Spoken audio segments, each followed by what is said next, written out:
On. On the mic. Yeah, I think that's. You good? Or Sorry, you can you speak into it maybe? Hello? Hello?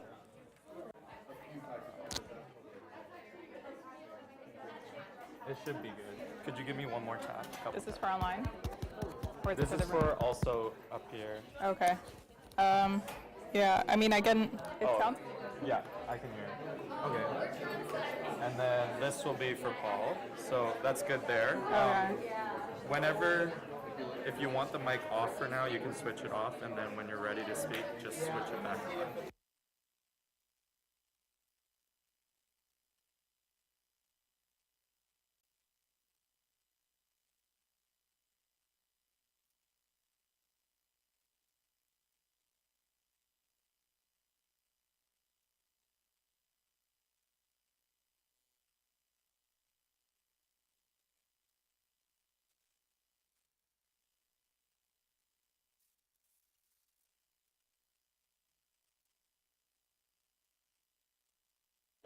Test, test. So this is on ready for you there. Okay. I gotta remember to charge it out.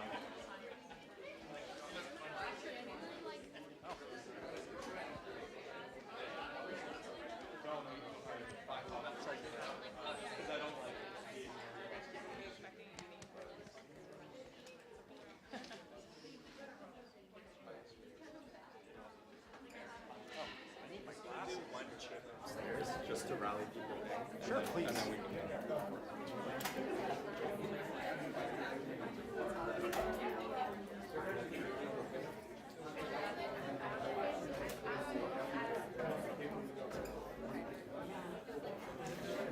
don't know.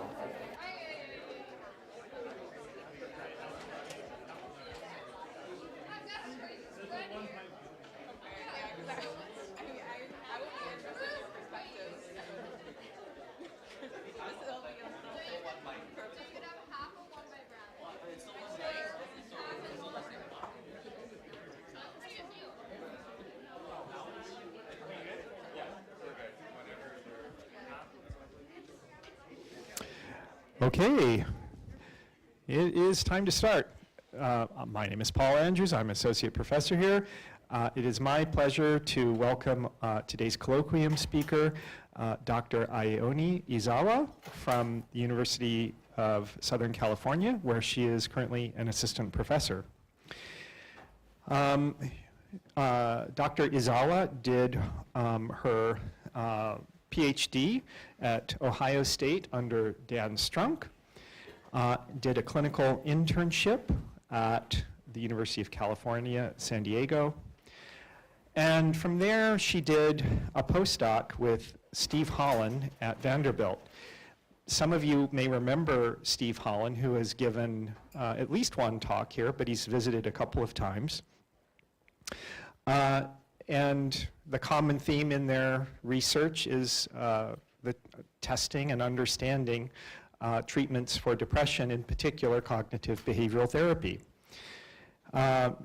Dr. Ezawa is a rising star in the field. She has recently a publication, first author publication, annual review of clinical psychology, in which she has started dabbling in evolutionary psychology.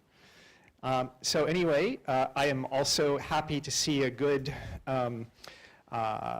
showing here from the evolutionary sorts, including students from my class. Of course, I required them to come.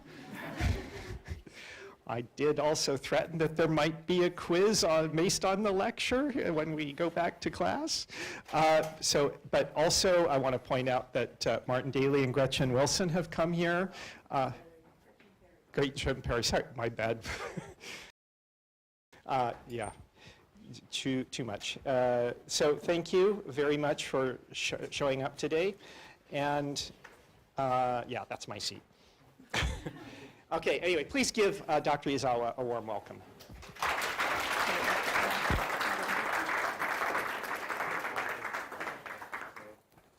Great. Hi, everyone.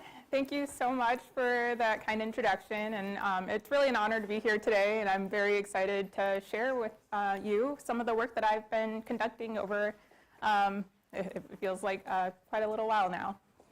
And so the talk for today is going to be covering what works and for whom in cognitive behavioral therapy for depression. These are very, very large questions, and so I want to give a little bit of background on why this topic and how I have been really trying to zone in on at least contributing a little bit to these questions, and then we'll kind of be zooming back out. But thank you again, and I'm happy I'm going to be leaving a lot of time for questions at the end. So to start with, why depression? We're all probably pretty aware of how pervasive, how common depression is. It is a very debilitating disorder, and in talking about its prevalence, we're seeing that it's already affecting about 1 in 3 people, and that's a quite large number. When we think about its treatment, though, we're living in a time where, quite fortunately, there are a multitude of existing treatments out there that work. We see that they're efficacious as they're tested in randomized controlled trials, and they work better than nothing alone. But quite interestingly, there's this paradox happening where despite the existence of these efficacious treatments, we're seeing that depression prevalence itself is continuing to rise. And so this is, we call this like the treatment prevalent paradox. Like how can this be happening? Why might this be? And so there are a lot of possibilities. Let's see here. Okay. First, this is actually something that I think is really, really fascinating. There just might be a misunderstanding with how we actually conceptualize the nature of depression in and of itself. And this actually has pretty outstanding implications for how we think about depression, how we diagnose it, and then what we even might bring into the clinic to treat. Another possibility is that perhaps what we think about as an effective or efficacious treatment, actually these estimates in the literature might be inflated. They're just not as good as we think that they are. And of course, this brings up important implications as well. Like maybe we need to go back to the drawing board and really think about these treatments and improve them, right? Maybe we just don't have treatments that work. And lastly, there could possibly be this, maybe there are effective treatments. You know, maybe there's a possibility that, okay, our depression conceptualization is fine enough. But really the lack of access to these treatments is what's actually causing this disconnect between the existence of these treatments and getting them to people who actually need them, right? And so there are quite a few possibilities, and for today's talk, though, I am actually going to be focusing in on, sorry about this, it's going out of order. I'll be focusing on the second point. So as Dr. Andrews mentioned, I'm trained as a clinical psychologist, and so I have actually had the opportunity to work extensively with clinical data, be trained as a clinical psychologist. And so I've looked a lot at the clinical trial data. And I actually even teach clinics, like in the clinic, students how to do therapy. And so this point really stands out to me, this inflated efficacy of current treatments, and really is going to be the kind of focus of today's talk. And with this point specifically, I want to introduce cognitive behavioral therapy, which is one of our kind of most, I would say, like the field's like one of the more prominent treatments, one of those that has gained a lot of attention. And just a raise of hands, who in the room has heard of cognitive behavioral therapy? Okay, great. So this will be really familiar, hopefully. So cognitive behavioral therapy, or CBT for short, I'm going to refer to, is one of our most powerful tools to combat depression. What we see is that when we have folks with depression and they receive this treatment, the efficacy rate in these really rigorous trials where therapists are adhering to a manual is only about 40 to 60%. So that's one of our best treatments. And what we see that really many other treatments, we're not even getting better rates than this. And so this is actually leaving an astounding number of individuals left to continue experiencing symptoms of depression. So kind of highlighting that issue of maybe our treatments, you know, they're efficacious, but they're far from perfect. And what I think is even more astonishing is the fact that this response rate has not improved really much at all in the decades since it's been introduced and developed. And so one likely reason we've not been able to increase these treatment response is that CBT is this sort of black box. We know that when people get it, Some people get better and some don't, but we have no idea what's kind of happening inside that black box, what's happening in the therapy room that is actually leading to the changes that we think might help someone with depression. And so we know it works, at least for some, but very little is known about its treatment mechanisms. And so here are those questions: what works and for whom? Like, what is actually at work in that therapy room and that process that's driving symptom change that we see in CBT?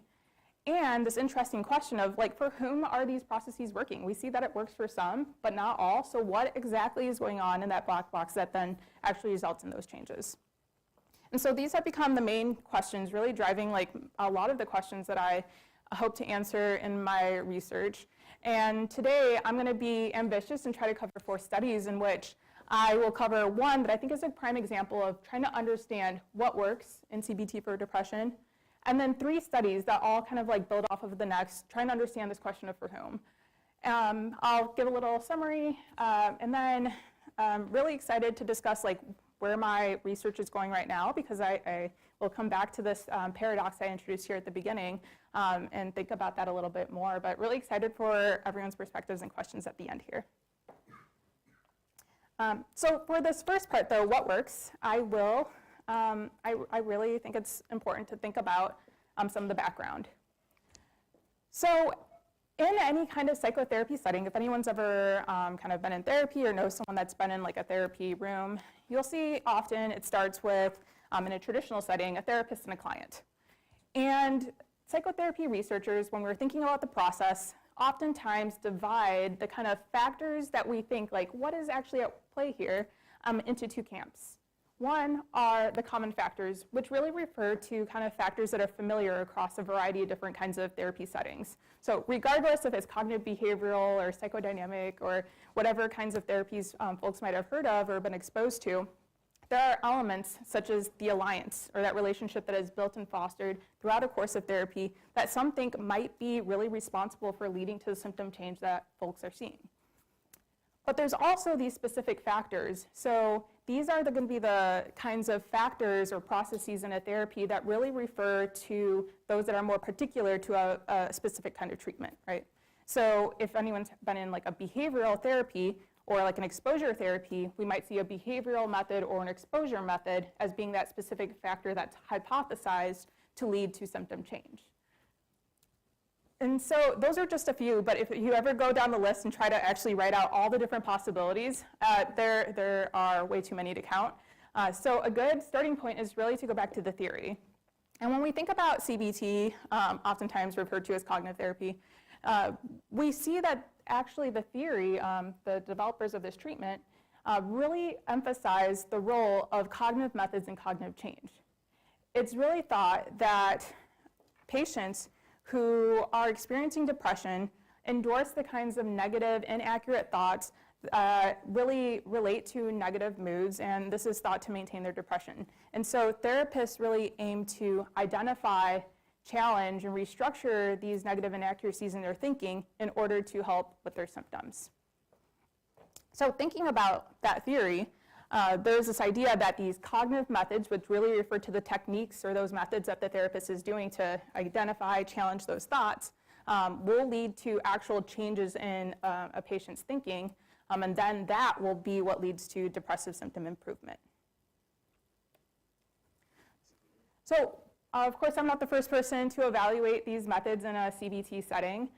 There's been actually quite a bit of prior research on this topic. And what we're actually seeing is that even though a lot of past research has found an association with this idea of cognitive change, like those changes in thinking, and symptom improvement, a lot of these past studies have really demonstrated only a concurrent association. So we can't rule out the possibility that maybe when someone's mood and symptoms start to improve, that's when they start to experience less depressed thinking kinds of patterns. Or vice versa. It could be possible that it happens the other way. Studies that have tried to evaluate cognitive change and subsequent symptom change have really yielded more mixed results. And so in the absence of more compelling evidence, many papers, really kind of big papers, have started to highlight and question the role of cognitive change in cognitive therapy.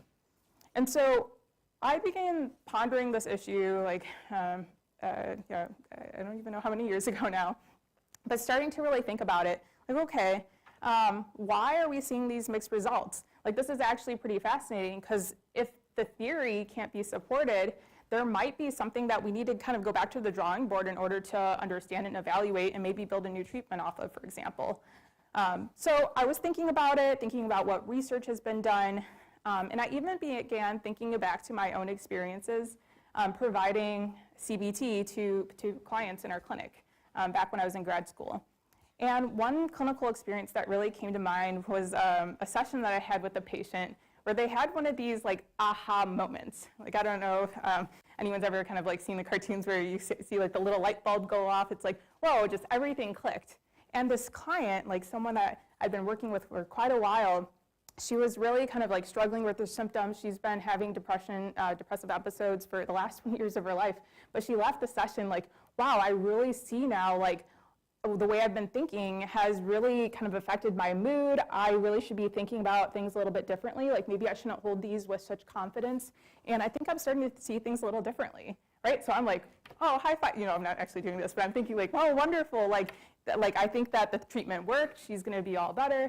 But the next week rolls around and she comes back into the therapy and she's back with a low mood, back to where she started.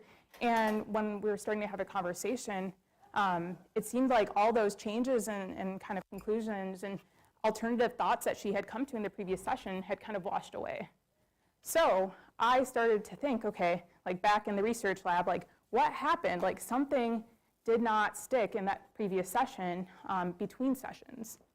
So I come to this question, which was, does cognitive change that seems to occur in the therapy room invariably translate into sustained or lasting cognitive changes that we see and skill rehearsal that last beyond that therapy session?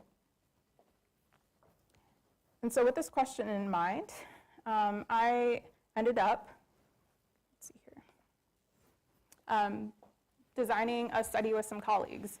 And the question that I really wanted to kind of answer, or this aim rather, was to examine if sustained cognitive change mediates the relationship between immediate cognitive changes that a patient is experiencing in a therapy room and symptom change that they experience after the fact. And so to do this, at the time, there weren't any self-report measures of cognitive change. So my colleagues and I developed a short, very short, you can see on the screen here, only 5 questions, flexible measure of cognitive change. We actually developed 2 types. One that was immediately given to the client to complete at the end of the session that just happened. So like in that session that just happened, are you starting to experience these kinds of changes in your thinking? But we also developed a kind that was delivered to the patient to complete at the beginning of the next session, in which they were capturing the kinds of cognitive changes. And we also thought that skills that they were practicing, like just even the skill of like catching like a negative thought and like working to try to challenge it, even if they didn't come to a different conclusion, what was happening in between sessions. And so this was really nice. This measure, very quick and easy to follow. We thought skill rehearsal and the cognitive change might be different kinds of processes, but a factor analysis later showed that they actually collapsed into one factor. So I'll just be referring it to as immediate and sustained cognitive change from now on. But what was really neat about this, that instead of like going to like therapy tapes and trying to kind of assess from like an observation, like what is the client thinking now and is that actually lasting in between sessions, we could ask the client every single session.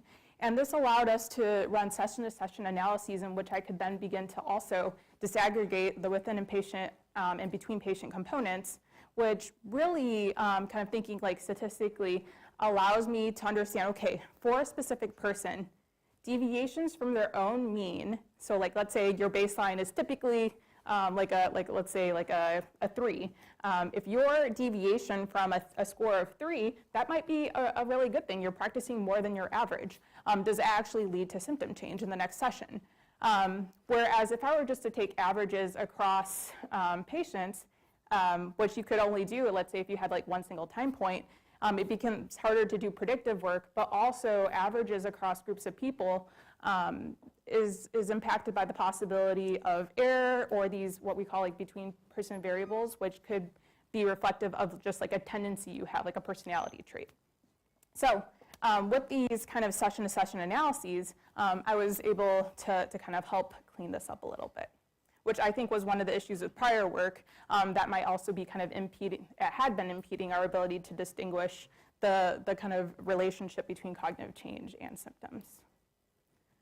So after developing those measures, coming up with like this analytic plan, we had a trial. 126 patients diagnosed with major depressive disorder were participating in a course of cognitive behavioral therapy for depression. This took place at The Ohio State University, where I went to school.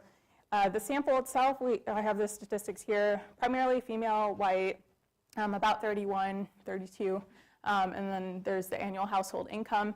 In terms of the therapists, we had 5 therapists in the study, all were white, 2 women, 3 men.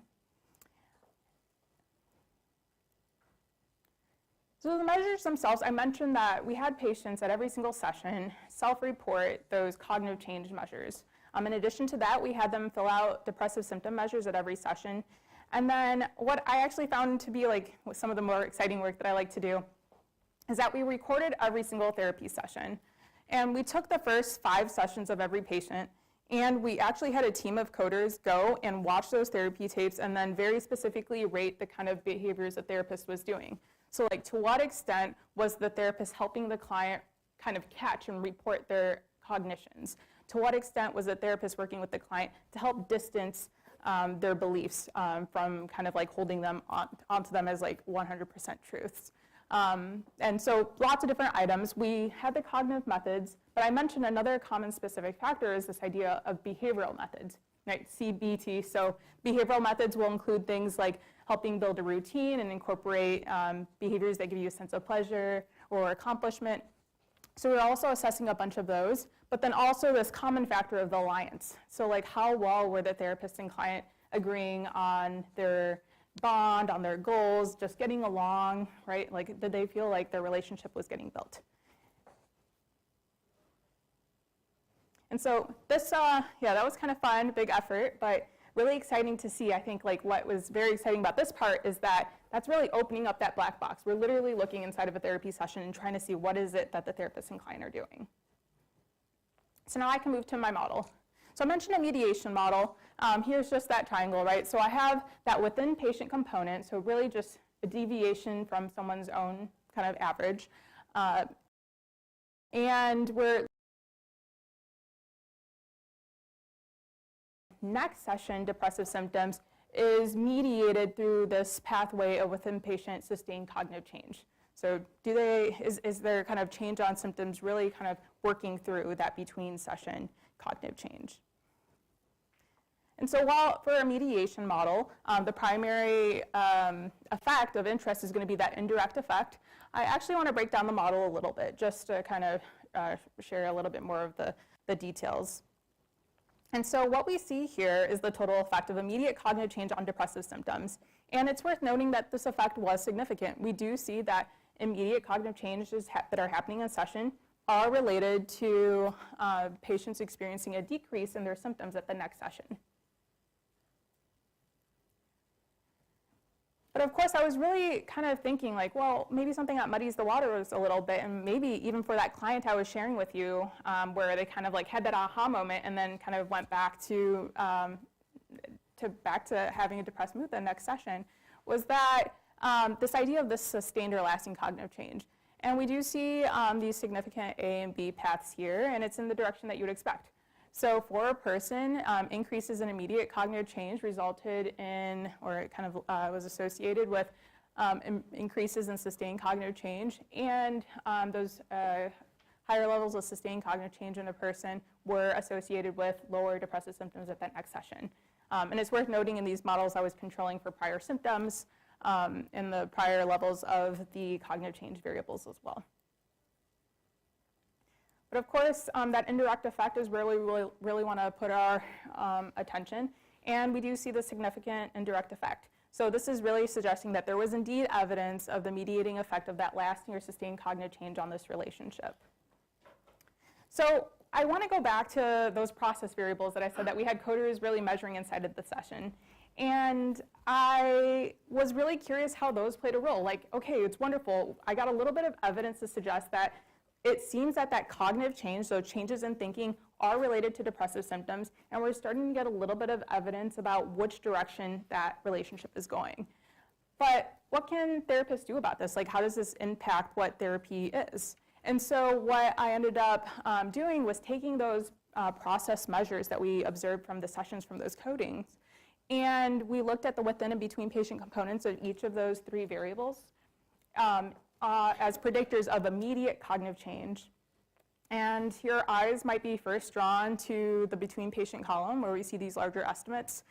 And even though it is quite interesting, this idea of like the alliance and the cognitive methods are significant in this column, we can't rule out the possibility that just average levels of, or that's between patient effect of cognitive methods and alliance could be impacted by error or just like general tendencies, personality characteristics that might influence rating scales.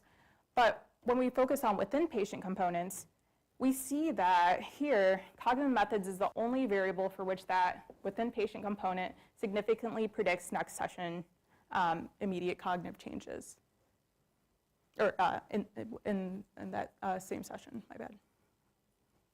So to sum this all up, we're seeing evidence consistent with the mediating role of sustained cognitive change, and we're also seeing that within patient cognitive change methods predicted those immediate cognitive changes. So I have this little model mapped up down here. So of course, just one study, but what I'm really excited about this is starting to answer the question of what works in CBT. If we really needed to kind of think about keeping the parts of this treatment that seems to be leading to the changes we want to see in our clients, and for clients, what they want to see in order to get better, we're starting to get some of the evidence. And there's been some meta-analyses coming out really kind of providing more support for this role of cognitive methods and cognitive change in this treatment. So very exciting. So what works? But of course, there is a second and just as important question of for whom do those cognitive methods and cognitive changes work?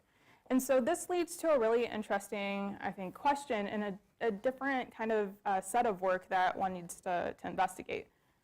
Of course, every person is unique, and the processes of change in treatment understandably could differ for different patients.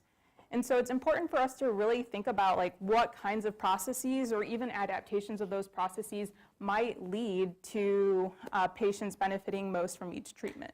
And so there's a couple of ways we can start to investigate this. One, we can investigate moderators of treatment response. 2, we could also put a spotlight on historically understudied groups, because in that prior study, if we go back to kind of like the general demographics of that sample, we could see it wasn't the most diverse sample, right? And just like at the bottom of most research papers, we might say like, oh, you know, the findings from this study might not generalize to other samples with different demographics, because anyone ever like seen that, right, like at the bottom of a paper. So we ought to be kind of doing these things to try to understand this question of for whom. So thinking about the prior research on CBT adaptations, there's been quite a bit of writing on this topic. I think it's actually, though, pretty interesting to acknowledge that rather than there being a lot of like, I think like rigorous scientific work, I think a lot of, if you kind of like Google CBT adaptations, there's been some trials, and I'll talk about those in a moment, but if you kind of go further back, there's actually been a lot of like kind of recommendation pieces that kind of lay out theoretically what should we be doing to change CBT to make it more effective for certain groups of people or for certain kinds of presentations. And in some of these papers, if you look at it for CBT specifically, there's often kind of suggestions that we ought to be incorporating multicultural competence, for example, into the therapy setting and training. This might include developing like the attitudes and knowledge, the skills and the awareness to effectively work with patients from differing backgrounds. And so that's one suggestion. Another kind of like recommendation or suggestion in the literature that I find especially fascinating is this idea that CBT therapists, when working with patients from differing backgrounds, like specifically ethnic and racial backgrounds, ought to focus less on evaluating the accuracy of the thoughts, which I was like, that's so interesting, because this is a core principle of CBT itself. So there's already suggestions out there saying like we shouldn't be doing that with certain patients. And another one that I find to be very common is this idea of when working with patients from differing backgrounds from your own, you ought to be validating those patients' emotional experiences. And so that, I think that's well-intentioned, it makes sense. But again, these are suggestions that often don't rely on kind of like scientific evidence. In terms of scientific evidence that has been kind of accumulated, a lot of it has focused on randomized controlled trials, so RCT, of adapted treatment packages. So someone will say like, okay, I want to develop a very specific treatment package for, let's say, graduate students who are going through a psychology program. And they have a very specific set of needs, and so I think I know what adjustments to make to CBT. I'm going to do this, and I'm going to change this behavioral method. I'm going to remove that. I'll test this whole treatment package together, and I'll compare it to something like a wait list, where these grad students will get the treatment package, and these grad students will get nothing. And what we'll see is that oftentimes anything outperforms nothing, and so the RCTs work. But we're back to the first question. What change in that treatment actually led to the improvement in whatever presentation or symptom the population was experiencing? And so this has actually kind of happened quite a lot, and it is very rare to see specific recommendations like those 3 bullet points above being specifically tested. And so this has led to a few follow-up questions, and 2 of the big ones are, okay, 1, are therapists actually doing these recommendations in clinical practice, in trials, or even just in day-to-day practices? Or 2, do patients receive beneficial effects from differing processes? Do these changes actually work? And I think these are important questions because they really will have a huge implication on okay, what should we do? If we can figure these out, then we can be more confident in what we suggest, but we need to know that first. So this led to the development of another study here. And in this study, I really wanted to examine differences in the processes of outcomes of cognitive behavioral therapy between Black and white patients. And I also wanted to examine whether or not race moderated this relationship. In other words, did these methods have a differential effect on symptom change based on the race of the patient? So in this study, I actually ended up aggregating across 3 clinical trials of CBT for depression because oftentimes psychotherapy trials are not powered for, they're only powered for a focal comparison like CBT versus antidepressant medication and not powered for other comparisons such as, in this case, a variable such as race.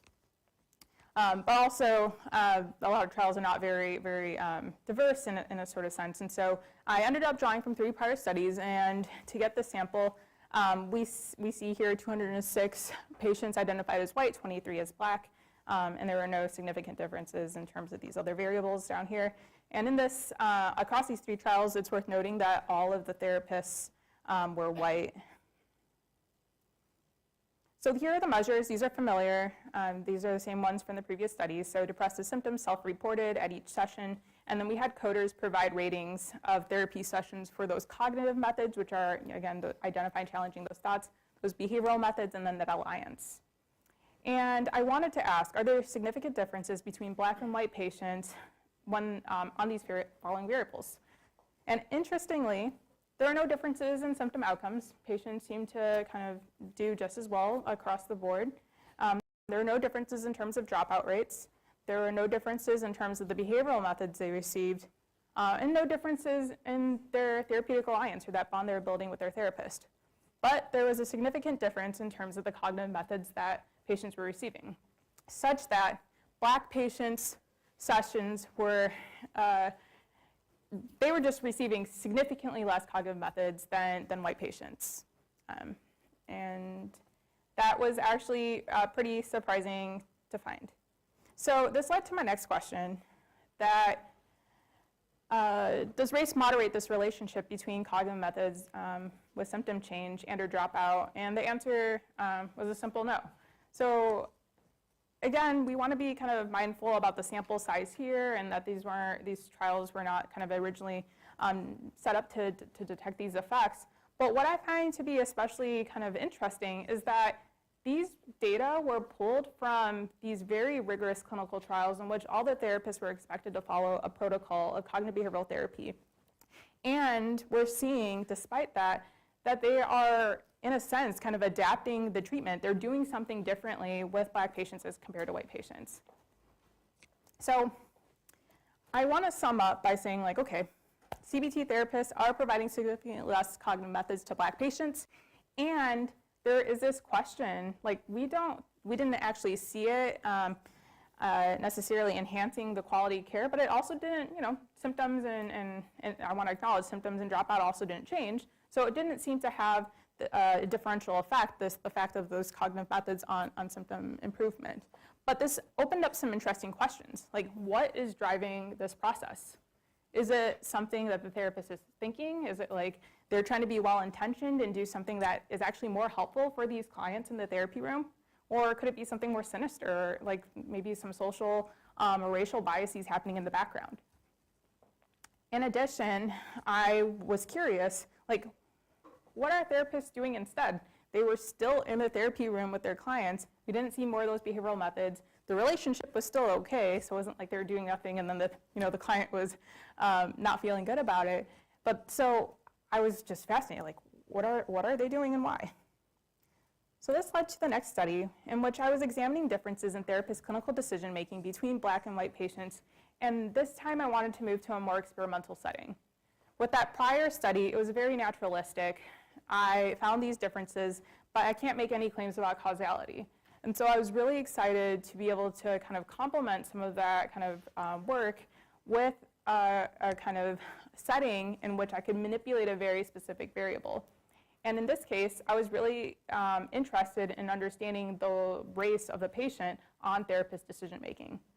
So to answer this objective, I recruited 218 therapists to complete an online experiment in which they were presented with 4 clinical case vignettes in a series, each one of those describing a patient in an early session of CBT. So on the slide here, you can kind of see the little example a therapist would be reading. Your patient is a 24-year-old female who is in her 5th session of CBT. She stated in the past week her boyfriend has been slow to answer her calls and often doesn't show up to her apartment until late at night. She noted that these events made her feel alone, angry, and sad. The patient also noted, thinking, I'm not good enough for my boyfriend. Maybe my boyfriend must be cheating on me, and I should just accept it. Things will never change for me. And so each therapist was presented with the same 4 vignettes, but the image displayed was manipulated to show either all Black or all white patients.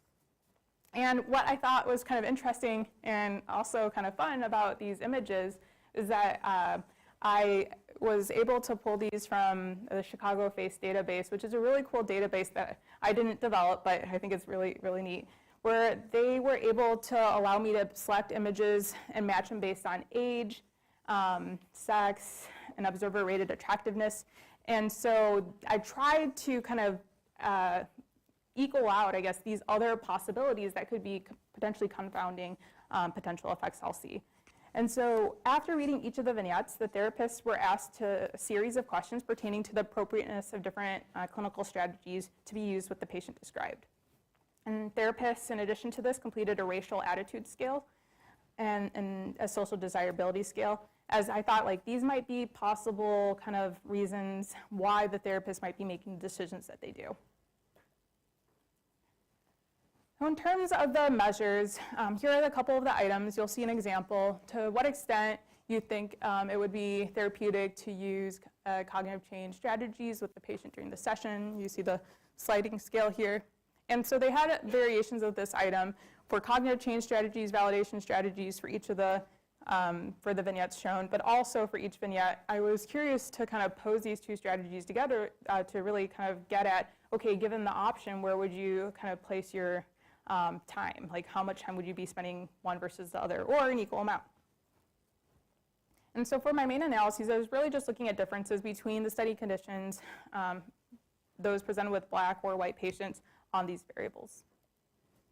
And so my first question was, do therapists rate cognitive change strategies as less therapeutic for white or Black patients?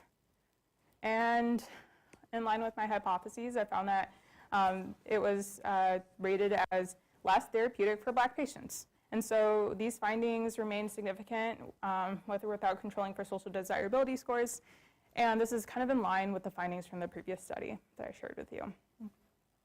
Next, I was curious to answer, do therapists rate validation strategies as more therapeutic for white or Black patients? And we're seeing that, for Black patients, that therapists were rating those validation strategies as more therapeutic. So I thought that maybe that's what therapists are doing instead in sessions, or trying to do, instead of actually using or employing those cognitive or behavioral techniques.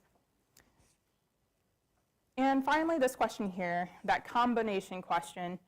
I really wanted to see what combo therapists thought were best to use. And so therapists presented with white patients, you'll see, were hovering around the middle of the scale. It was not significantly different than that score of 3, suggesting that those presented with white patients rated both strategies, validation and the cognitive methods, as kind of equally important. But you'll see that therapists presented with Black patients was higher than the 3. That was a significant difference. And what we're seeing is that they did think that those validation strategies were more important than the clinical strategies. And the difference between those presented with Black and white patients were also significantly different from each other. So it's seeming like, okay, given the option, they are kind of rating kind of both of them. It's not exclusively validation, but really interesting when posed with this question, they were still different than the other therapists. So this last question, for therapists randomized to vignettes with Black patients, I wanted to really just focus in on this sample and see if those racial attitudes that I was also trying to measure were related to any of the key study variables.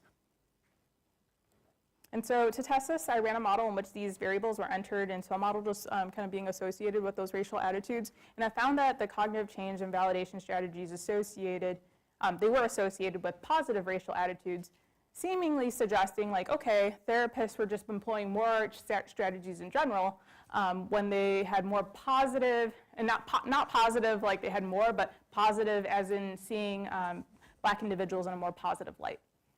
So, okay, this is not necessarily answering exactly why therapists might be making the decisions they're doing, but it doesn't seem to be associated at least with like negative racial attitudes according to this measure.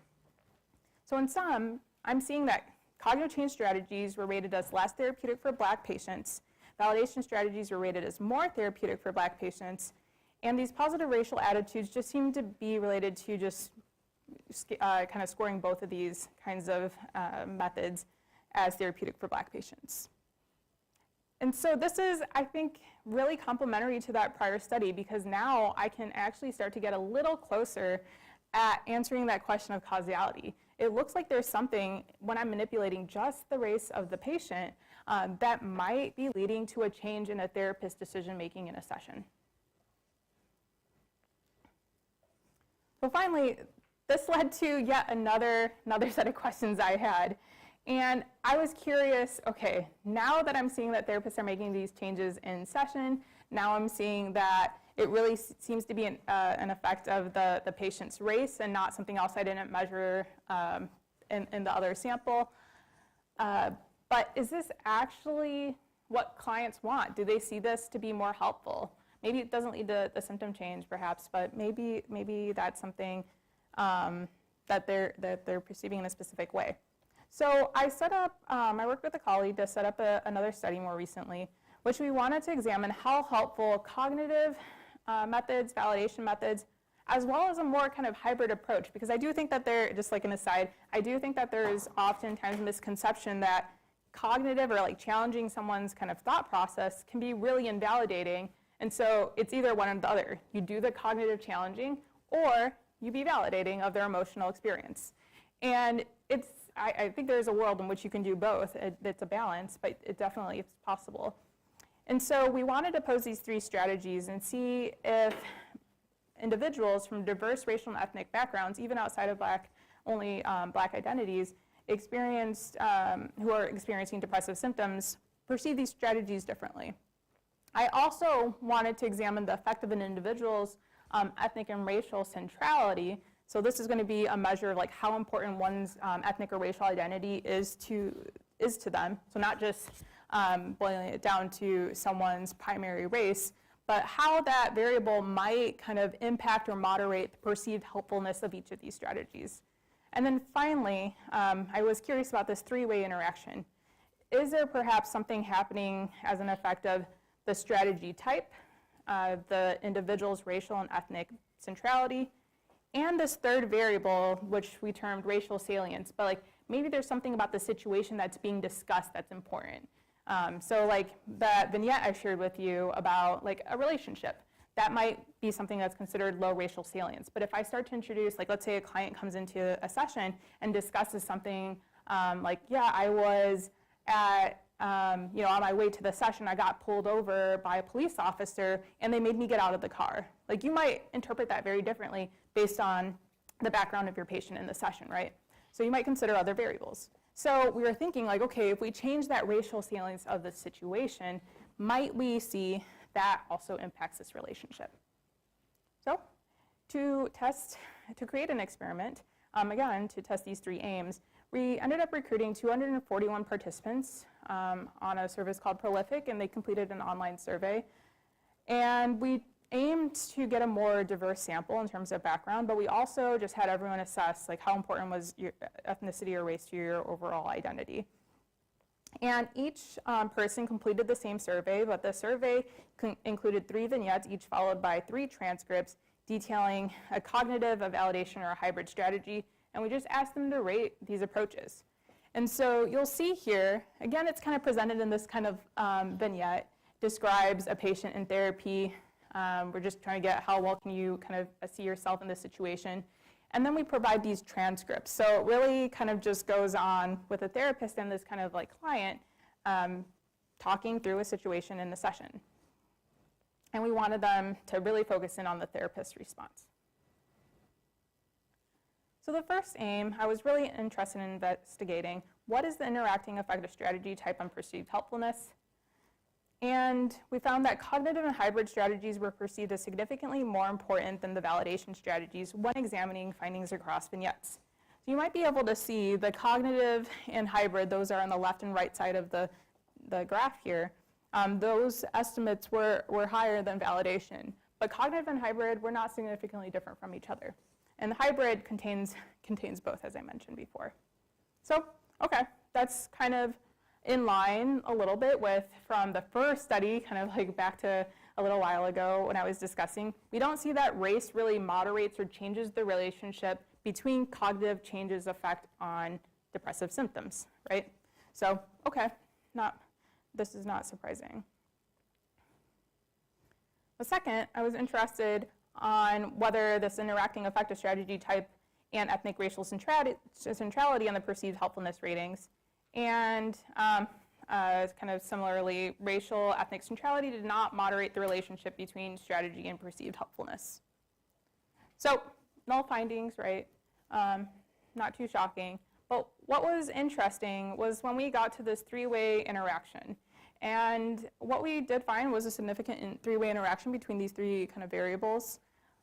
But post hoc tests really suggested that the hybrid strategies were perceived as significantly more helpful than either strategy alone when therapists were presented with those more racially salient situations and the therapists had a higher ethnic racial centrality. Okay, so you take patients that they're saying that my identity is really, really important to me, and today I'm bringing into session this really, really significant event that I think is related to race. And now I think that like with these background variables, they tend to perceive the hybrid situation or hybrid approach from the therapists that the client's receiving to be the most helpful. Okay, I know it's getting a little bit, there's a lot of variables happening here, but it's like, okay, that is when we start to see the hybrid strategies really starting to separate from the cognitive change strategies. But we're seeing a typical overall pattern that is consistent with the prior aims that I mentioned. So if we're thinking about implications from this, it seems that maybe these kind of hybrid approaches might be helpful to do, but we're still not removing those cognitive change strategies. Those aren't ever kind of perceived as less effective than the validation. If anything, you might see that the validation strategies are the red lines in each of these charts, and we'll see that they kind of more consistently are rated as the least helpful across the board. So the summary point here is that we found these cognitive and hybrid strategies were perceived as significantly more helpful than validation strategies, but especially in those racially salient situations and with individuals whose background, ethnic racial background, were important for their identity. Then we saw that the hybrid approach really kind of starts to stand out even more. Go back to this chart, this figure here at the beginning. I like to come back to it because these are the big questions that are kind of looming, like what's working and for whom. And I hope that through the studies today, you're starting to see, like, at least there seems to be some evidence accumulating that these cognitive methods seem to be producing, or at least leading to, or being associated with cognitive changes, and these cognitive changes seem to be associated with depressive symptom improvement. And it seems to be the case that this is helpful for patients from ethnic and racial backgrounds. And so this is kind of interesting food for thought because it does push against some of the recommendations that we see to culturally adapt treatments, which oftentimes are already being kind of taught in different programs or even kind of provided in active therapy rooms. So we just want to be mindful of it. But of course, these are really big questions. And so thinking about what comes next, right, for future directions. And so I want to just end by talking about, like, revisiting this paradox, right? This treatment prevalence paradox. Efficacious treatments exist. We're getting closer, I think. We're moving the needle slowly, but surely, hopefully, understanding, like, what's at work, and hopefully trying to be able to make sure those pieces stay intact so that we can continue to provide them even to those who need them. But of course, prevalence continues to rise. Coming back to these points, like, there are some fantastic colleagues in this room that are tackling this first question, and it's really important to make sure, okay, are we even understanding depression correctly, and what are the implications of that on our treatments themselves? And so very excited to keep thinking about that, and just given, again, the kind of interest in treatment, there is this interesting piece where I think that the last 2 points, like this lack of access to treatment, is actually a pretty big deal. Like, even if our treatments are not as good as we think they are, and even if depression has some room to be reconceptualized, our current treatments are just not reaching the people that need them. And so we need to be really focusing, okay, on using more accessible mediums, like, for example, technology. Using technology or laypersons, there's a lot of different cool solutions out there, but really going back to these questions, okay, in these new mediums, what's at work? If you no longer have a therapist in the room, then what needs to be there? Is it the cognitive methods, or does something else need to be kind of employed in those settings? So really excited to continue asking these questions and happy to talk about some of my work in these other areas. But I just wanted to say a thanks to my mentors, my lab, and collaborators, and also for all of you for listening. So thank you.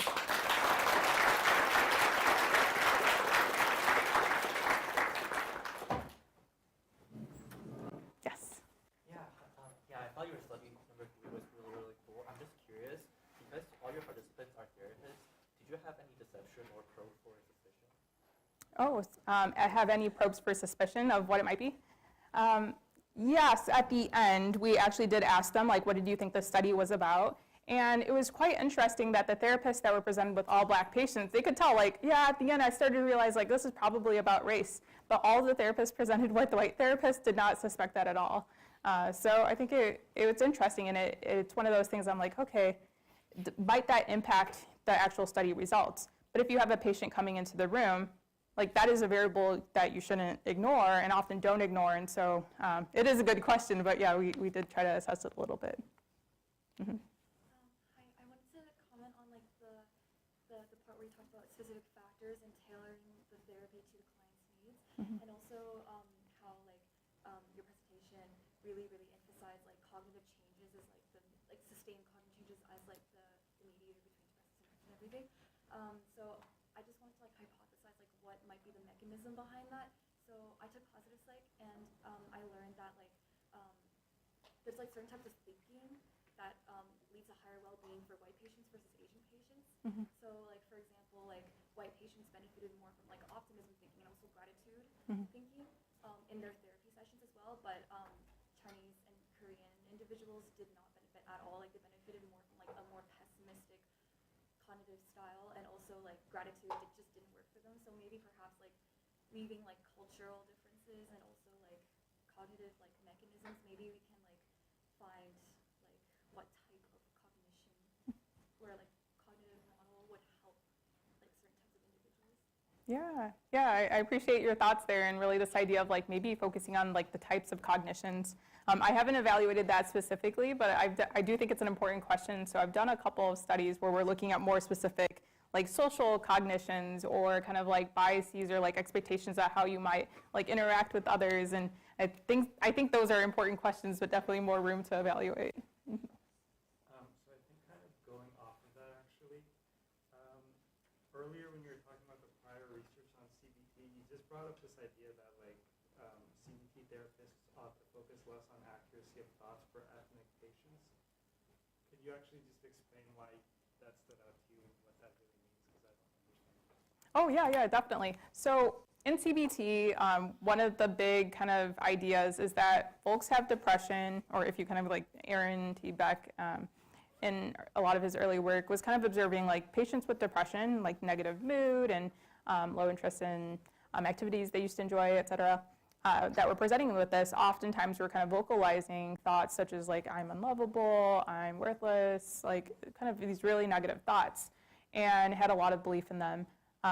And there is this idea that with these thoughts, they're probably not the most accurate representation of the truth. And so it would be really beneficial if you started to push up against those. That like, is it possible that maybe you're not a total failure or that you're not a total burden? And let's see the evidence for and against that thought and try to come to a more accurate conclusion. But let's say we took that situation and just with the examples running here, like a black patient where a cop comes, I don't know, like arrest them, and then they say like, I shouldn't have been arrested, that was completely unfair. Would you go with the same approach? Like, okay, that thought, that's unfair, right? You probably want to do that very tactfully. So I think there is a good intention with certain kinds of recommendations. Like, you don't want to go, all in and start challenging any thought that comes in the room.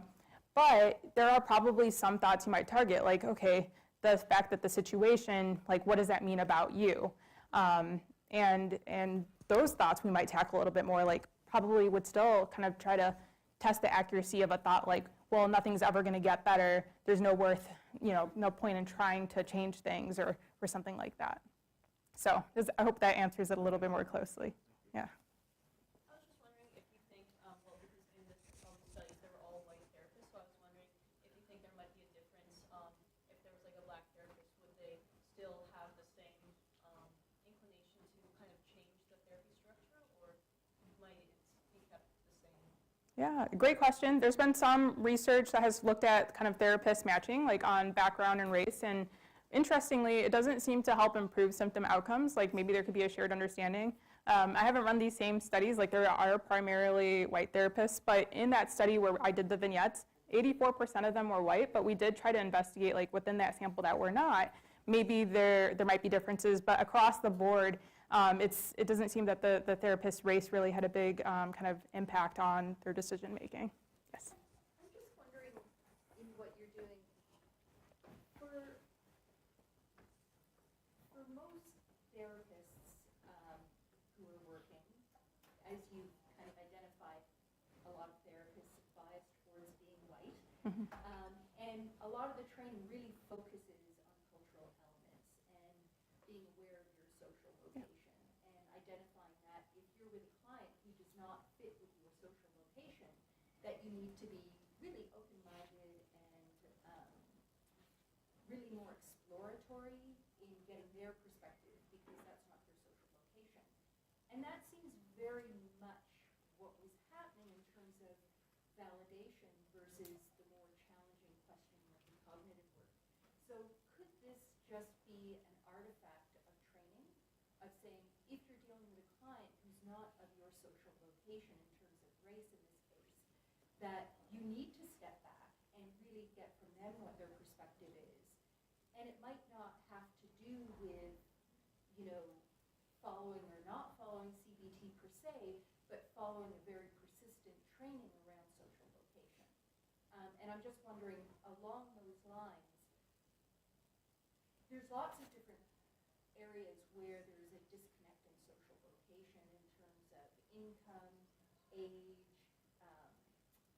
language proficiency, even classic language proficiency, and how people engage with one another. And so typically when you have therapists, they're white middle-class women. And so that's a very particular place. So being able to investigate things beyond just race might get at some of the issues, because race in particular is something that's embedded in the training around, you get from people themselves, you do much more listening, you get their information, whereas for some of these other elements of social location, there's less of that focused training. Yeah. Yeah, Thoughts on that? Yeah, I think that's a really wonderful, just the way that you were explaining all those pieces, and an interesting question, because I think that, I agree with you that all these elements are important, and I would love to kind of investigate some of these other pieces more fully.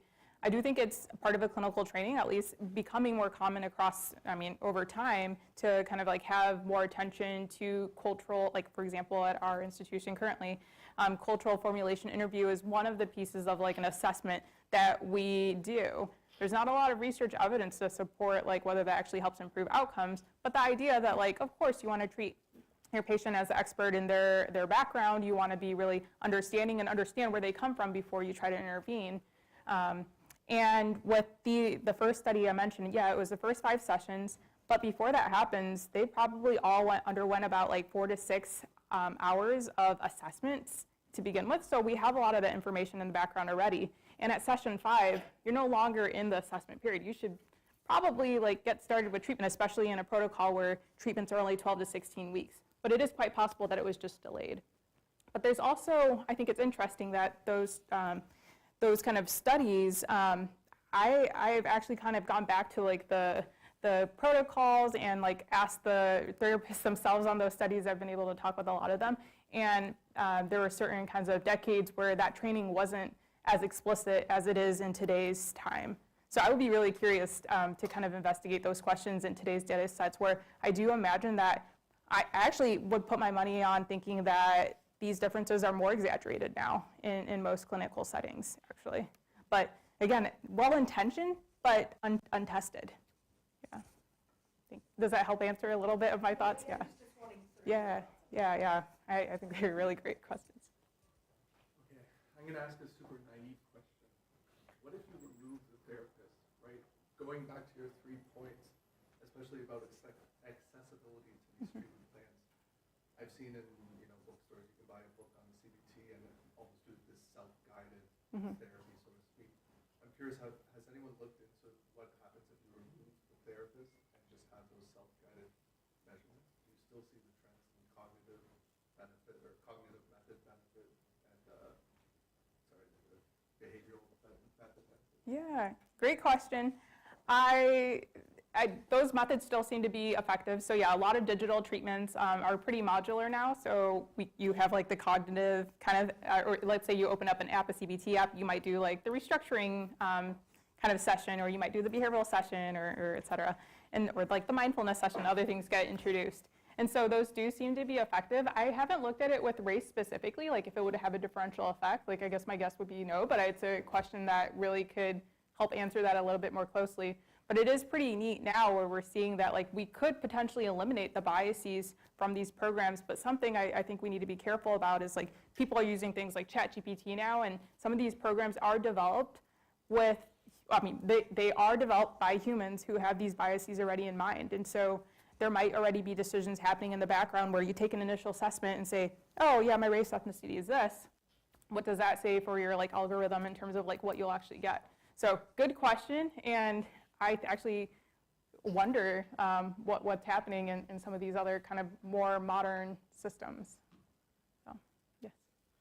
Considering that it's like self-report and the patient, how do you control for the general kind of emotional intelligence and just kind of self-awareness of the patient rather than being like an actual benefit, just being unable to kind of decipher between changes for some. Oh, interesting.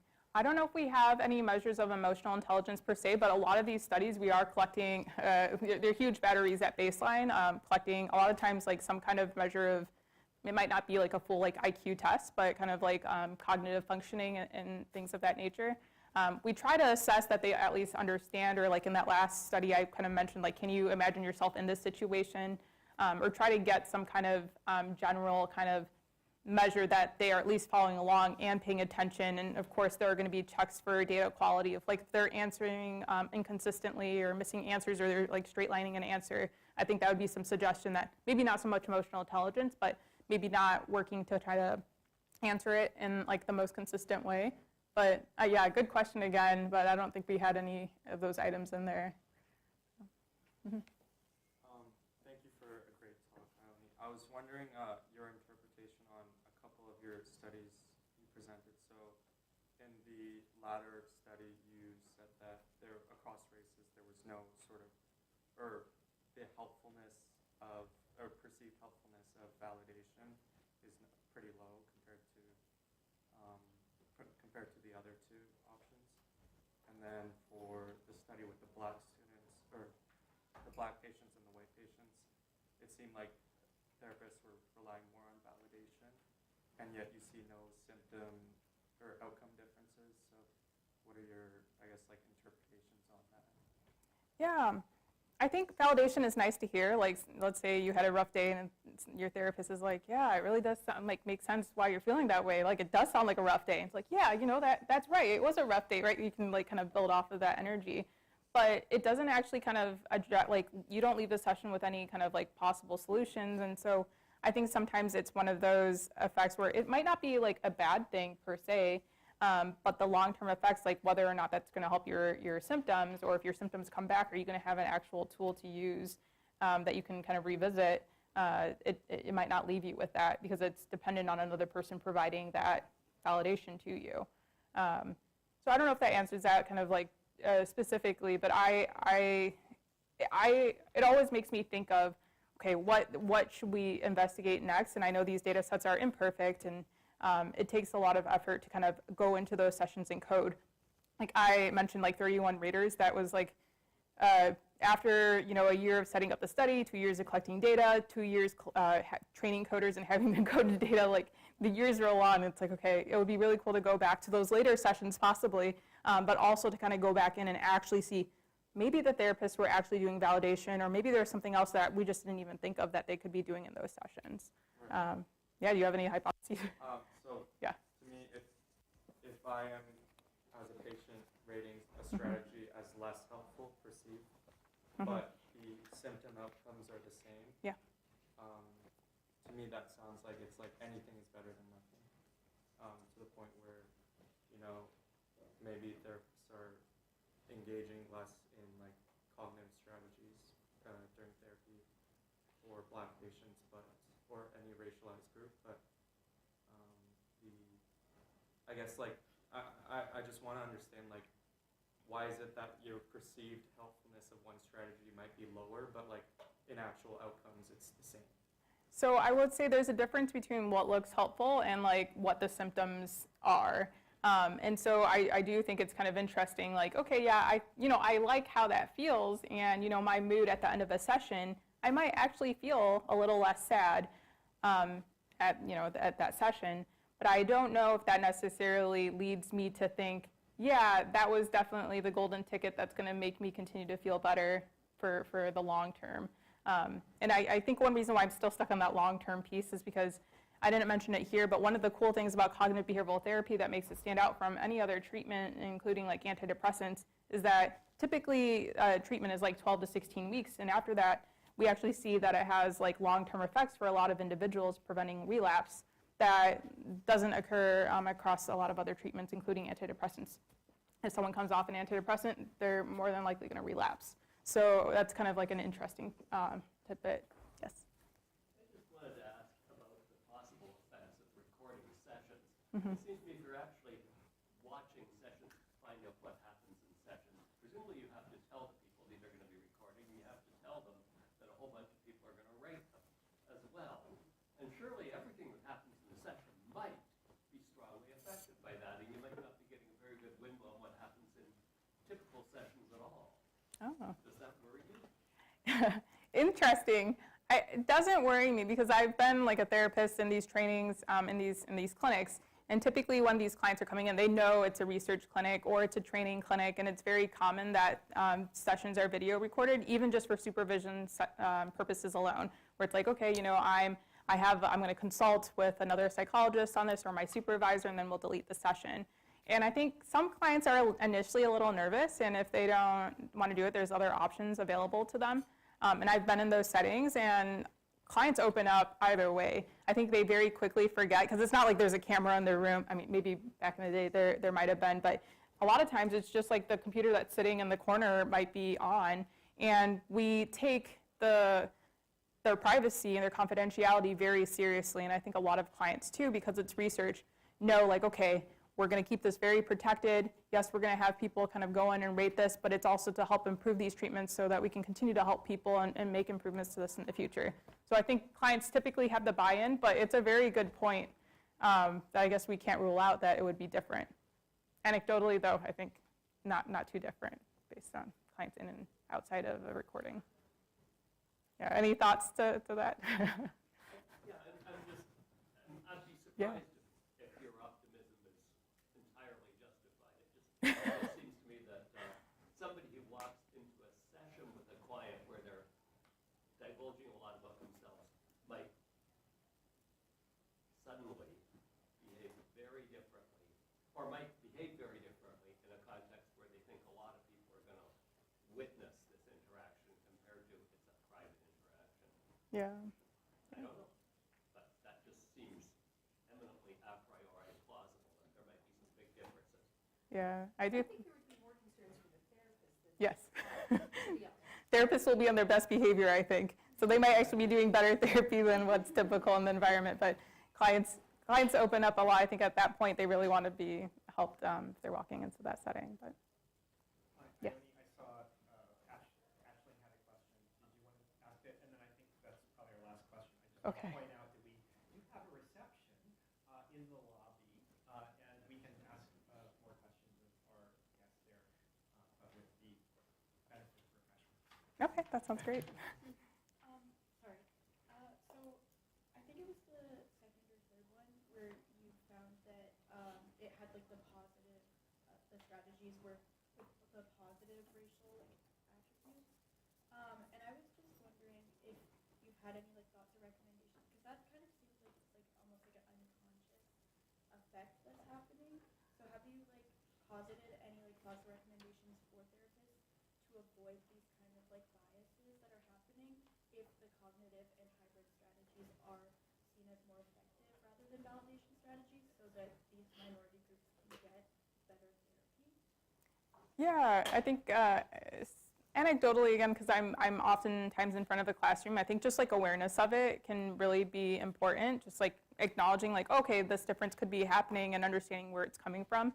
And I didn't assess it in these studies, but very often in conversation, one thing that comes up is that the therapist like acknowledges like, wow, like I realize like I probably would make the same decision, and it might be because I'm a little bit nervous. I don't want to push the client away or do something or say something I shouldn't. And so I think just building that awareness is the first step. And if there's any, like, of course, differences, you want to make differences when they're important. You don't want to say something that you shouldn't, but it also shouldn't be driven by fear that you're going to do something too, because that could lead you to not doing anything at all. So, yeah, good question. Thank you. Let's give Dr. Ezawa